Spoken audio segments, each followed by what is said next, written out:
Hello everyone. आज हम आपके सामने प्लस टू क्लास का चैप्टर नंबर 1 है जो NPO not for profit organisation, उसके अंदर लाभ न कमाने वाली संस्था के अंदर कानूनी रूप से अकाउंट बनाने ज़रूरी हैं। तो जिसमें से एक अकाउंट ये बनाया जाता है रिसिप्ट्स एंड पेमेंट अकाउंट, एक बनता है इनकम एंड एक्सपेंडिचर अकाउंट और बैलेंस शीट तो बनेगी। तो हम आज रिसिप्ट्स एंड पेमेंट अकाउंट के मीनिंग और उसकी फीचर्स को लेके आपके सामने आए हैं। तो रिसिप्ट्स एंड पेमेंट अकाउंट का क्या मतलब है, तो ये छोटी सी बात से आप यहाँ समझ जाइए कि कैश बुक का क्या है, संक्षिप्त रूप है, मतलब कैश बुक की एक समरी है। अब कैश बुक में क्या होता है पहले आप ये समझ लीजिए। कैश बुक के अंदर होता है डेट वाइज किसी भी चीज़ का उसमें एंट्री करना। ठीक है, कैश बुक के अंदर डेट वाइज, भाई 1 तारीख को इतना कैश आया गया, 2 तारीख को इतना गया, मतलब ऐसे पूरे साल का रिकॉर्ड चलता है। और रिसिप्ट एंड पेमेंट अकाउंट में क्या होगा, उस सारे के सारे कैश को टोटल करके एक ही साथ लिख दिया जाएगा, भाई इतने रुपए का रिसिप्ट हुआ या इतने रुपए की पेमेंट हुई। ये है रिसिप्ट एंड पेमेंट अकाउंट और कैश बुक पर डिफरेंस। मतलब समझ गए ना, जैसे हम इंग्लिश का पूरा चैप्टर पढ़ते हैं तो वो तो हो गया पूरा पूरा चैप्टर, और उसकी स्टार्टिंग के पेज पर हम समरी देख लेते हैं तो वो पूरे चैप्टर का सारांश हो जाता है, मतलब ठीक है। तो इसका मतलब वो समरी जो देखते हैं वो तो है रिसिप्ट एंड पेमेंट अकाउंट, और पूरा चैप्टर जो पढ़ते हैं वो है कैश बुक। ठीक है, तो उसमें से देख के आप पूरा हिसाब किताब लगा लेते हैं। तो ये ध्यान रहे, जितना लेन देन कैश बुक में लिखा गया उतना ही सारा का सारा total receipt and payment account में भी लिखा जाएगा। ठीक है ना, जो चीज़ उसमें है कैश बुक में वही इसमें है, पर इसमें क्या है डेट वाइज होता है कंटिन्यू पूरा खुल के, मतलब, और इसमें टोटल करके दिखा देते हैं। ये है रिसिप्ट एंड पेमेंट अकाउंट। अब इसकी फीचर्स की ओर चलते हैं, हम सुनिए।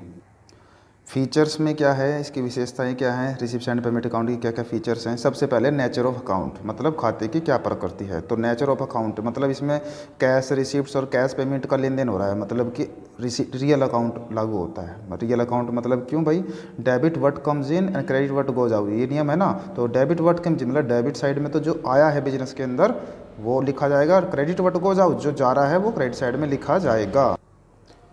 उसके बाद है यह नगद तथा बैंक के प्रारंभिक शेष से आरंभ होता है, मतलब ओपनिंग बैलेंस। ठीक है ना, किस किस का भाई, कैश का और बैंक का।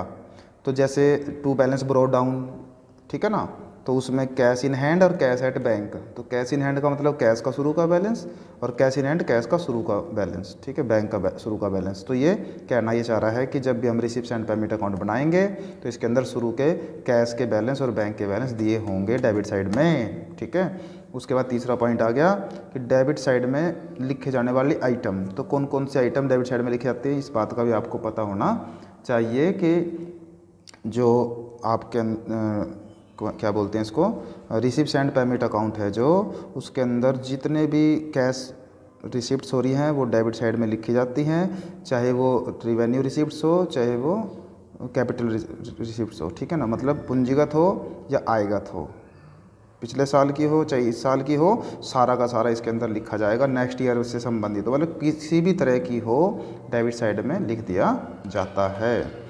उसके बाद है क्रेडिट पक्ष में लिखे जाने वाले आइटम।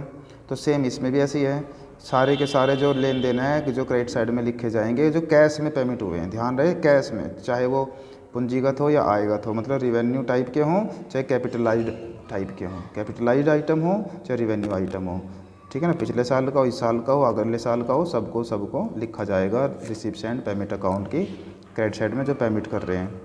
उसके बाद पांचवा जो पॉइंट है आपका वो है कि भाई इस अकाउंट के अंदर जो क्लोजिंग बैलेंस है आपका वो कैश और बैंक का भी प्रदर्शित किया जाएगा। जैसे हम कैश क्लोज नहीं करते, हम जब अकाउंट को लिखते हैं बाय बैलेंस कैरी डाउन, जैसे याद आया होगा आपको, तो by balance carry down means closing balance. तो नीचे कैश इन हैंड का कितना है, कैश एट बैंक का कितना है, वो लिखा जाता है किसके अंदर भाई, रिसिप्ट एंड पेमेंट अकाउंट में। इस बात को ध्यान से सुन लेना कि इसमें गैर रोकड़ मदे नोट कैश आइटम नहीं लिखी जाती। मतलब नोट कैश आइटम का मतलब जिसका लेन देन कैश में हुआ ही नहीं तो वो इसमें नहीं लिखा जाएगा। ये भी आप अपने दिमाग में बिल्कुल डाल लीजिए कि कैश बुक या रिसिप्ट एंड पेमेंट अकाउंट है तो कैश और रिसिप्ट कैश से ही रिलेटेड आइटम लिखा जाएगा, कैश से रिलेटेड आइटम नहीं है तो उसमें नहीं लिखा जाएगा।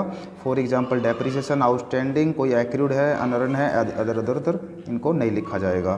फिर पर्पज़, भाई ये रिसिप्ट एंड पेमेंट अकाउंट है किस पर्पज़ के लिए बनाया जाता है, तो आप ये बात भी समझ लीजिए कि जो रिसिप्ट एंड पेमेंट अकाउंट है वो लाभ हानि तो प्रदर्शित नहीं करेगा, बल्कि हमारे को साल के एंड में कितना कैश और कितना बैंक बैलेंस बचा है ये बताने के लिए भी बनाया जाता है, ठीक है ना। और फिर बैलेंस शीट तैयार करने में और इनकम एंड एक्सपेंडिचर तैयार करने में भी ये हमारी हेल्प करेगा। तो इसी के साथ इसमें ये जो फीचर्स हैं रिसीप्ट एंड पेमेंट अकाउंट की ख़त्म हुई। मेरे हिसाब से आपको आया होगा कुछ ना कुछ समझ। इसको समझने से, इसको सुनने से ये बेनिफिट है कि आने वाले न्यूमेरिकल भी आपको समझ आएंगे, ठीक है। Thank you.